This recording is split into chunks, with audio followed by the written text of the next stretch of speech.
Atheists and scientists will say that the warning was an illusion. Sunday, 3rd July 2011, 6:30 p.m. My dearly beloved daughter, you must move forward, look straight ahead, and follow my instructions. Do not turn to the side when you are being assailed by the evil one every minute of the day. Focus on me only. You must learn to understand that time spent in my company, especially at adoration, is essential if you are to keep on top of this mission. The length of time spent in prayer is also important because the longer you spend in close communication with me, the more graces you will receive.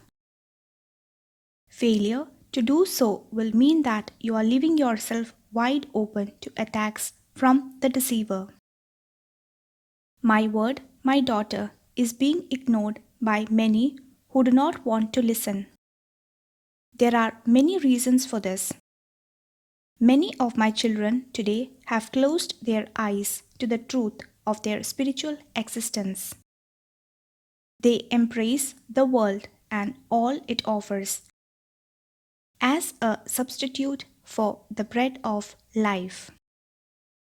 Many are so wary of false prophets, for this is the age in which false prophets will emerge everywhere.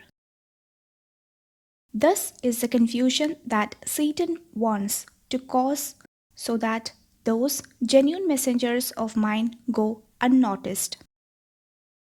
Because of the humility required by my chosen visionaries, they cannot exalt themselves in the eyes of the world, for it is not in their nature. The false visionaries will push themselves into the limelight. Their focus will be centered on themselves. Their messages may seem authentic and full of flowery language, featuring extracts from the Holy Bible where it suits.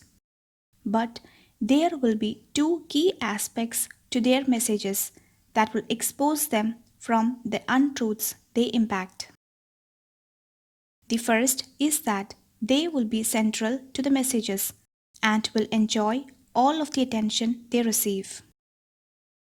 And finally, you will have the messages themselves.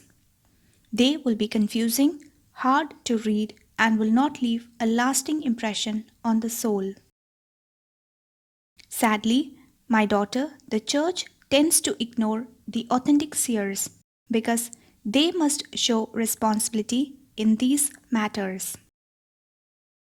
It is therefore far easier for my church to support those messages which include extracts from the Holy Bible to declare these to be authentic. Not so easy is it for them to accept the simplicity of my teachings, especially when today much of the truth hides behind the mask of tolerance. Not easily accepted either is a reminder of the end times when, through fear and ignorance, those sacred servants of mine refuse to take up my cup and act responsibly. This is the most important time in the history of the world. All the signs have been given to my visionaries throughout the last century, yet they are ignored and shoved aside as they bury their heads in the sand. It is precisely at this time that my sacred servants must preach about the importance of my return to earth. They must prepare souls by reminding them of the consequences of failing to redeem themselves while they are still on this earth. For they cannot ask for forgiveness after death. I call on my sacred servants now.